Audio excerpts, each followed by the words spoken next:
So my name is सत्यम शर्मा और मैंने 2017 में बीटेक ग्रेजुएट हूँ कंप्यूटर साइंस से। JP institute of information technology से मैंने ग्रेजुएशन किया है and in 2016 as well I started working on a startup which was online tiffin centre था, जयपुर बेस्ड था वो। ओ वाह यार, तो फिर मैं इसको तो एक्सप्लोर तभी से मैं करेंगे अभी, स्टार्ट इस वाली चीज़ को बहुत अच्छा बताया, बहुत अच्छी चीज़ है। और बताइए, हाँ और तो बताइए। तो फिर 2017 और 2018 तक मैं उसी पे काम करता रहा। तो ड्यू टू हाँ, सम ग्लिच और कुछ रीजन की वजह से वो हमें रोकना पड़ा वहीं पे। तो फिर उसके बाद में हमें ये था कि हमें इसे बाद में भी हम इसे चालू करेंगे, कंटिन्यू करेंगे। तो उसके लिए मैंने मार्केटिंग सीखा because my home town was not in Jaipur. वो जयपुर से थोड़ा 75 किलोमीटर आगे एक टाउन पड़ता है, रिंगस के पास, श्री माधोपुर, वहां पे। अच्छा। तो यहाँ पे मैंने लोगों की सोच के लिए कि कैसे लोग हैं, कैसे मार्केटिंग करनी है, तो मैंने मार्केटिंग सीखी। उसके लिए जैसे टाटा स्काई बेचना पड़ा हुँ, मुझे 4-5 महीने। बहुत तो बढ़िया घर घर यार, क्या जाके बात है। दुकान, शॉपिंग कॉम्प्लेक्स, तो ये सब मैंने किया। हाँ, फिर उसके बाद में जैसे कि कंटिन्यू करना था हमें स्टार्टअप, बट कोई फाइनेंस हुँ, सर नहीं मिला हमें। तो हुँ। फिर वो हमें बिल्कुल ही बंद करना पड़ा। आफ्टर दैट ओहो! I was feeling like I was devastated, आय हाय बिल्कुल हाय! डिप्रेस्ड हो गया था। देन यार माय वो सपना पेरेंट्स मतलब जो संजो के रखा था और 2 साल उसके ऊपर काम किया, वो टूटना मैं समझ सकता हूँ यार सत्या, मतलब yes. That take a nerve यार, उसके बाद उठ के खड़े होना, मतलब तालियाँ यार, बहुत बढ़िया यार, बहुत थैंक्स। बढ़िया यार। फिर उसके बाद में मैंने जॉब करी, मेरी ही फील्ड में वेब डेवलपर हूँ मैं। फिर उसके बाद में मुझे बाहर जाने की अपॉर्चुनिटी मिली and I seriously wanted to go outside India in um, my field. But मेरा यंगर ब्रदर है, वो भी बाहर से ही एमबीबीएस कर रहा था। हुँ। तो माय पेरेंट्स मतलब स्ट्रेट फॉरवर्ड उन्होंने बिल्कुल मना कर दिया कि I don't want you to go हाँ, 2 आउटसाइड चिराग इंडिया हैं घर बिकॉज के 2 चिराग हैं घर के, 1 चिराग तो हाँ चला गया बाहर, हाँ दूसरा वाला तो यहाँ रह के रोशनी दे। सही बात है। बिल्कुल। फिर मैं नाइस। साथ के साथ मैंने सीजीएल की तैयारी वहां से चालू कर दी 2019 मिड के बाद से। हुँ, तो मैं फ्रीलांसिंग करता था और साथ में तैयारी करता था। तो जैसे हुँ। कि मैं आज 1 घंटा दे दिया, कल 1.5 घंटा, क्योंकि मुझे इतना पता था कि मैं ये मेरा जो पॉकेट मनी जहाँ से आ रहा है वो मैं बंद नहीं कर सकता, क्योंकि उस टाइम तक बहुत सारे लाइबिलिटीज आ जाते हैं, मेडिकल इंश्योरेंस हो सही गया, बात है। आपके इतने खर्चे हो जाते हैं। हाँ, तो हाँ, फिर हाँ। इस वजह से मैं वो नहीं छोड़ पा रहा था। तो आप फ्रीलांसिंग करते फिर रहे जैसे अपनी मैंने प्रिपरेशन के टाइम पर। जी, तो जैसे सीजीएल 19 का फॉर्म आया, तो वो मैंने प्री क्लियर हो गया था उसमें। और मेंस के टाइम पे जैसे कि कुछ दिक्कत आ गई थी। जैसे दादी जी की भी डेथ हो गई ओह! थी, फादर को कोरोना हो गया था और ओहो! मुझे इंटेस्टाइन इन्फेक्शन हो अरे गया था। बाप रे तो बाप! तीनों संजोग एक टाइम पे बैठे थे हाँ, वो। शनि की साढ़े और साती चल उस गई समय पूरे घर पे। हाँ अरे हाँ, रे रे और रे! उस समय मेरा सीपीओ 19 का फिजिकल आ रहा था उस समय। हुँ। तो वो ओह हो! फिजिकल अब यहाँ तो कोरोना के फिज़िक ही टाइम नहीं पे क्या बची, होता है फिज़िकल कि कहाँ से देंगे? है ना? हाँ, नहीं मैं जाना चाह रहा था, बट उस समय फादर हॉस्पिटल में थे। ओहो! तो मेरे पास इतना भी नहीं था कि 3000 रुपए में कहीं से मैं मांग ही नहीं सकते उस समय, क्योंकि सही किसी बात से है। मतलब ऐसे कोई दे मना नहीं करता, बट मेरी हिम्मत नहीं हुई किसी से मांगने की। तो फिर वो मैंने बंद करना पड़ा मुझे। फिर उसके बाद में ओहो! 2020 सीजीएल दिया मैंने। तो उसमें मैं फाइनल मेरिट में 0.49 नंबर से रह गया था। अरे रे रे रे! हाँ हाँ। हाँ। और फिर सीजीएल 21 में भी नहीं हुआ मेरा, मैं हुँ, डीवी में भी नहीं अपीयर हुआ था उसमें। हुँ। एंड देन फिर सीजीएल 2020 प्री में मेरे 179 रो थे और नॉर्मलाइज्ड 186.50 रहे। वाह! आपका तो एटीट्यूड ही फाइटिंग एटीट्यूड है ना, आपका तो ये रिकॉर्ड आपका दिखा यस, रहा है नेवर कि give up. Never say never वाली बात है आपको तो। मतलब ना यस। कायदे से कराटे किड में यार, मतलब उस वाले बच्चे की जगह आपको कास्ट कर लेते तो गलत नहीं होता। क्योंकि एटीट्यूड तो आपका बहुत अच्छा लगा यार। मतलब कभी-कभी ना इंटरव्यूज़ तो यार बहुत सारे होते रहते हैं, लेकिन कभी-कभी कुछ इंटरव्यूज़ होते हैं ना, जिन्हें बात करके मज़ा आ जाती है। और मुझे बड़ी अच्छी लगती है जो फाइटिंग स्पिरिट होती है ना लोगों के अंदर। क्योंकि अक्सर क्या होता है ना, हम यूथ के अंदर ना ये फाइटिंग स्पिरिट होना बहुत ज़रूरी है। कई बार हम यस। देखते हैं कि बहुत सारे लोग होते हैं, वो शायद इतनी हिम्मत नहीं जुटा पाते हैं, गलती उनकी नहीं है, लेकिन कहीं ना कहीं वो प्रॉब्लम में टूट जाते हैं कि यार अब तो ये हो ही नहीं पाएगा, अब मैं बर्बाद हो गए और हम पैसे नहीं है हमारे पास में, और हम गरीब बहुत ज़्यादा हैं। और आप एक हैं जो कि यहाँ पर सारी कठिनाइयों से लड़के आए हैं। आप तो आपकी पढ़ाई वाली जर्नी जो है वो लगभग मतलब चल रही थी, आपका 2-3 साल से चल रही थी आपकी, यस, दो यस, साल 3 साल, अराउंड से 3 तीन साल। साल से चल रही थी, और साथ में लेकिन आप फ्रीलांसिंग भी करते जा रहे थे आप। हाँ, अभी मैंने बट 1 साल हो गया, 1 साल से 1 साल फ्रीलांसिंग से नहीं आप करी फोकस मैंने, 1 साल करके पहले आप था। कर रहे हो। बिल्कुल। यस। क्या लगता है पेपर यस। निकालना इज इट डिफिकल्ट और इज इट अगर फोकस अप्रोच से करा जाए तो आसान है?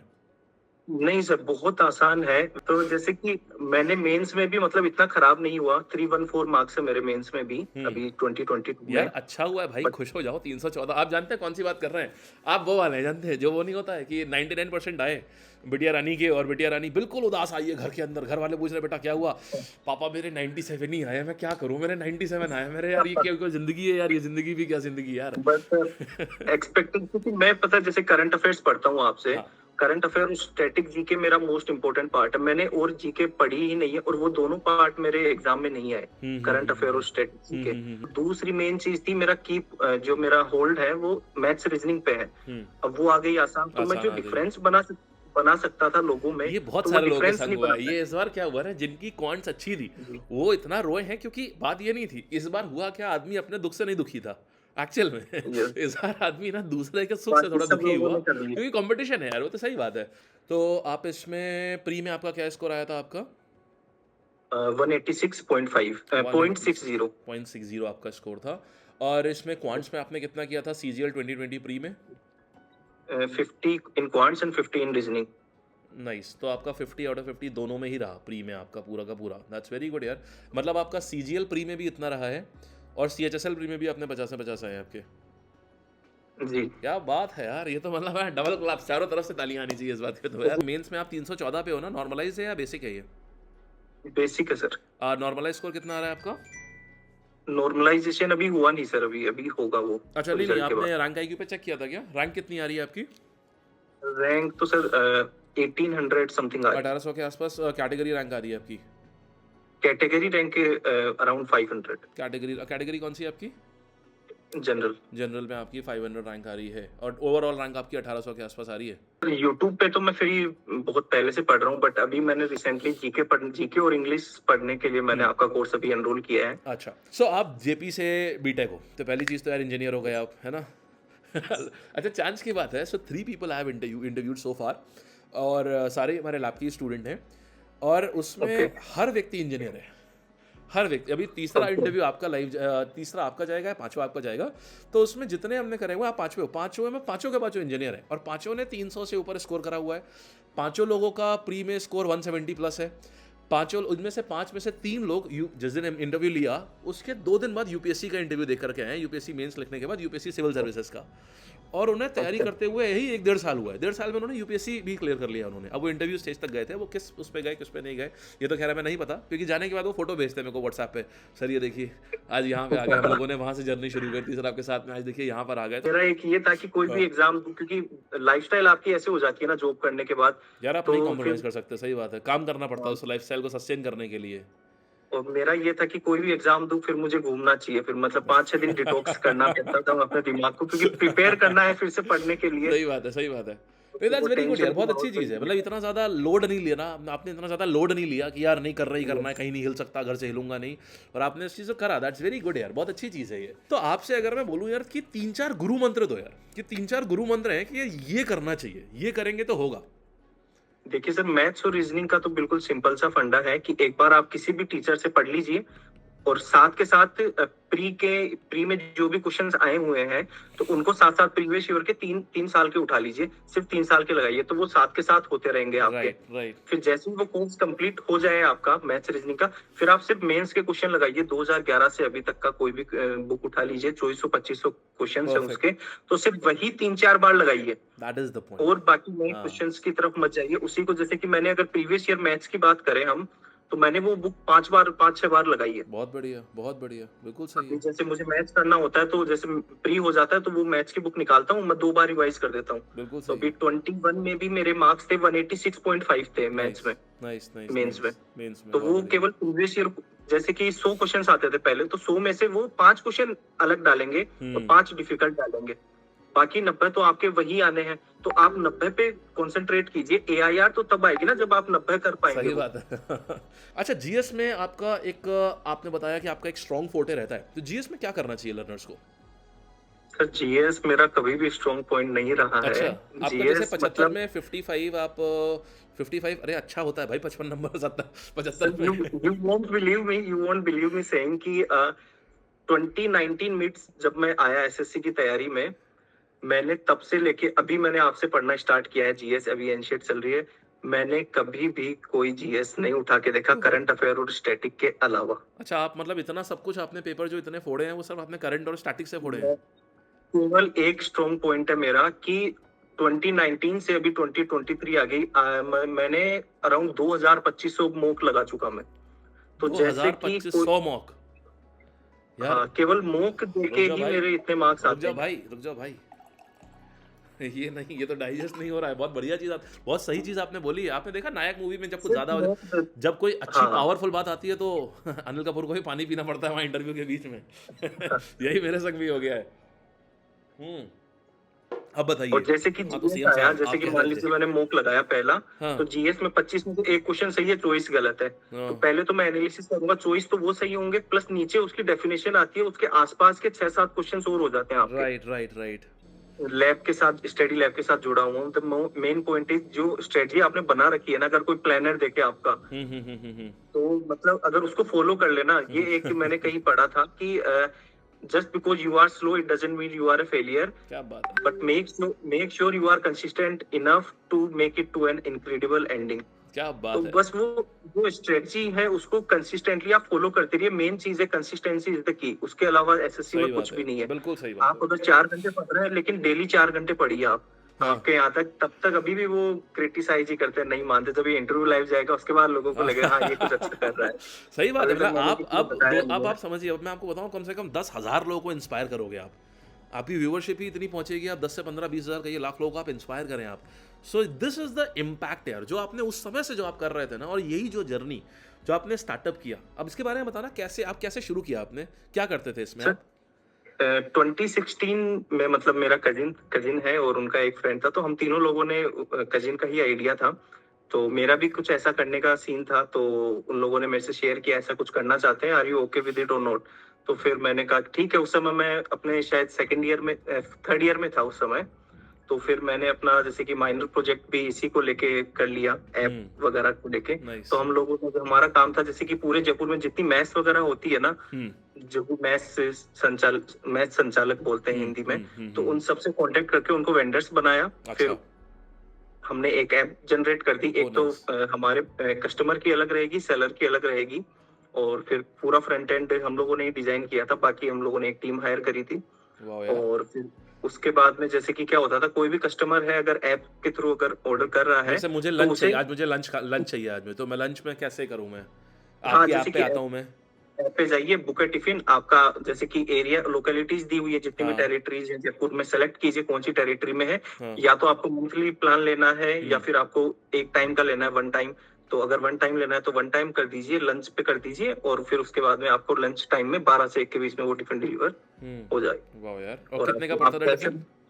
ये 60, जब हम लोगों ने स्टार्ट किया था उस समय तो 60 रुपए ही था, अभी का नाइस यार। आइडिया नहीं है मुझे। ₹60 आपसे आप बहुत बढ़िया यार। और कितने ऑर्डर्स आ जाते थे? 1 महीने में लगभग कितने आपने कस्टमर्स बना लिए थे आपने? काफी थे सर, काफी थे, मतलब मोर देन 1200 के आसपास थे। वॉव! 1200 कस्टमर्स आप बना चुके थे? Yes sir. नाइस है। मतलब 1200 ऑर्डर्स आपने प्लेस करे आपने पहले महीने में? मतलब इधर हाँ हाँ इवेंचुअली हाँ। रन ऑफ में आपने 1200, मतलब है 12 छंग 72,000, आपने 72,000 का बिज़नेस आपने स्टार्टिंग 1 मंथ में किया है। Yes that sir. Is huge यार, बहुत बढ़िया, बहुत अच्छा। मतलब आप स्टार्टिंग में जब आप आ रहे हो, आज मैं आपको बताऊँ, इस समय बड़े-बड़े स्टार्टअप्स हैं जो स्ट्रगल कर रहे हैं, they are not able even to make money. If you और इंडिया में वैसे भी मतलब थोड़ा-सा इस फ़ेज़ को थोड़ा-सा आपको सेटल अप होने में लोग ब्रांड के ऊपर बहुत खाने वाली ऐसी चीज़ है, जबकि लोग सिर्फ़ ब्रांड के साथ जाना चाहते हैं। और उस टाइम पर आपने एक यस नया ब्रांड सेटअप करके आपने इतना अगर 72,000 की आपने उस समय सेल निकाली, तो दैट इज़ वेरी गुड यार, बहुत अच्छा। और आपने सबके लिए अच्छा किया, आपने उन बच्चों के लिए बढ़िया किया जो इनको, या पीजी में जो लोग हैं उनके लिए भी बढ़िया है। सर। जो वेंडर्स थे, माने जो आपके खाना बनाने वाले लोग थे, उसमें आपने कई सारे घर वाली जो गृहस्थी, जो घर पे लोग बनाती, कई सारी मदर्स होती हैं जो टिफ़िन सर्विस चलाती हैं। शायद आपने उन यस लोगों को भी सर, जोड़ा होगा। उनको भी जोड़ा था सर, बहुत सभी बढ़िया। थे तो पूरे आपने जयपुर में, इतना अच्छा मतलब रोज़गार उनको मोर भी देन दिया, इधर भी 20 दिया। वेंडर्स थे वाओ हमारे यार! साथ। बहुत बढ़िया। तो आपने सोचिए रोज़गार आपने उनको भी दिया, जो घर पे यस। महिलाएँ हैं, जो बोर हो रही हैं, जिनको कुछ अभी उनको उनको भी आपने एक विश्वास दिया। आपने इधर भी आपने विश्वास दिया। मैं आपसे इतना रिलेट इसलिए कर पा रहा हूँ, क्योंकि मैं आपको बताऊँ हमारी जो कंटेंट टीम है, इसमें हम लगभग 70% लोग उसमें ऐसे हैं जो कि बहुत ही मैं मध्यम भी नहीं बोलूँगा, निम्न वर्ग से आते हैं in terms of finances, but sharp हैं। और हम उन्हीं को रखते हैं अपने वहाँ पहले, ताकि उनको सपोर्ट होता रहे। कई बच्चे यस। ऐसे हैं जिनको हिंदी नहीं आती, वो बंगाली आती है, लेकिन उनके घर में इतनी प्रॉब्लम है कि कोविड के टाइम पर उनके पास 5,000 रुपये भी नहीं घर पे खर्च करने के लिए। तो हमने उनको, आपको ठीक है हिंदी आती नहीं, आपको इंग्लिश में लिखना तो आता है ना, हाँ आता है, आप हमारे व्हाट्सएप सपोर्ट एग्जीक्यूटिव बन जाओ। तो ये चीज़ जब आप लोगों की लाइफ में ये डिफरेंस क्रिएट करते हो तो यार ये बहुत अच्छा होता है। तो मुझे बड़ा अच्छा लगा आपकी ये चीज़ यार। आपको अच्छा फिर फंडिंग का प्रॉब्लम बता, क्या हुआ क्या हुआ? फंडिंग हाँ में क्या सर, फिर दिक्कत आई? वही था कि जैसे कि हम जैसे बीच में हम लोगों का ऐप में कुछ ग्लिच आ गया था, फिर हमें बंद करना पड़ा था। फिर मैंने मार्केटिंग सीखी कि जयपुर के लोगों को जाने मार्केटिंग, क्योंकि एक बड़े स्केल पे ले जाने के लिए आपको वो चाहिए। तो फिर मैंने एक प्राइवेट मार्केटिंग फर्म है यहाँ पे, तो वो ज्वाइन की। तो हुँ। वहाँ पे मेरा काम था जैसे कि वाह! मतलब आप जाना। खुद ही सीख भी रहे थे वहाँ पर, क्योंकि आपको अपने स्टार्टअप के लिए मार्केटिंग करनी थी, तो आपने एक यस, मार्केटिंग कंपनी जॉइन करके पहले मार्केटिंग सीखी। सीखी सर। दैट्स तो ब्रिलियंट वहां यार, पे बहुत मैंने बढ़िया। टाटा स्काई बेचने का था वहां पे कुछ। बहुत तो अच्छे, हाँ, जैसे कि shop to shop, door to door, हाँ, कमर्शियल कॉम्प्लेक्सेस वहां जाके उनको पिच करना होता था। हाँ, और फिर वहां पे टाटा, जैसे कि नॉर्मल टाटा स्काई आती है कितने की, उस समय आती थी 1500-1600 की, हाँ, हमें 2200 में बेचनी पड़ती थी। हाँ, और वो भी, उसकी भी एक कंडीशन थी कि हाँ। आप सिर्फ चेक ले सकते हो। ओहो हो! कैश भी नहीं। हाँ, हमारे टाइम पे केवल चेक से लेने का सिस्टम था। अच्छा, विदाउट चेक तो आपका वो हाँ, ऑडियंस ही नहीं है, आपका कस्टमर ही नहीं है। पोटेंशियल कस्टमर अच्छा। वही होगा जो पहले चेक दिखा दे आपको। अच्छा। तो ये सारी ट्रिक्स होती हैं कि भाई सबसे पहले ये देख लो कि हम कॉर्पोरेट कैंपेन कर रहे हैं, हाँ, और फ्री में देखे जाएंगे अगर आपके ये चेक में ये नंबर है, तो जो कि इंडिया में किसी के नहीं होते, तो वो चेक करते थे फ्री के चक्कर में।